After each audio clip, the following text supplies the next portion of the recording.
Moi, mon analyse, c'est que cette attaque, elle intervient à un moment où Israël se trouvait dans une position particulièrement compliquée. Compliquée pour plusieurs raisons. D'abord par des pressions des organismes internationaux chargés de l'édiction et de faire respecter le droit international, évidemment.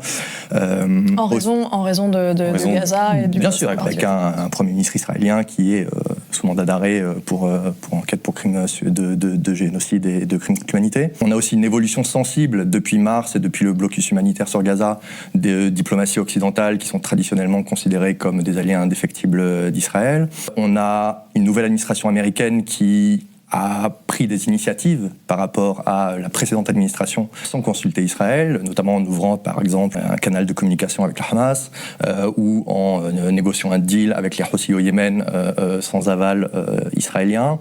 Évidemment, l'ouverture des négociations que la plupart des observateurs s'accordaient à dire sérieuses, et non seulement sérieuses, mais potentiellement sur le point d'aboutir il y a quelques jours, et une déconfliction avec les États du Golfe, notamment avec l'Arabie Saoudite.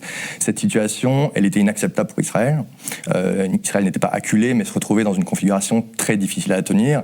Et de fait, pour moi, typiquement l'invocation du rapport de l'Agence internationale d'énergie atomique, l'AIEA... qui est un rapport qui a été publié la veille de ces attaques massives, enfin qui a été publié quelques jours avant, mais qui a donné lieu à une résolution de l'AIEA qui expliquait que l'Iran ne respectait plus et qui estime que l'Iran disposait de 480 kilos d'uranium enrichi à 60%. Bref, pour moi, l'invocation de ce rapport-là est un prétexte. Il n'y a rien, et les derniers événements nous montrent bien à quel point l'appareil sécuritaire iranien était complètement vérolé.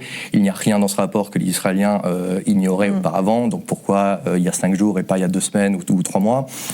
Pour moi, le timing est évidemment très clair. L'enjeu était de faire dérailler les négociations. Mediapart.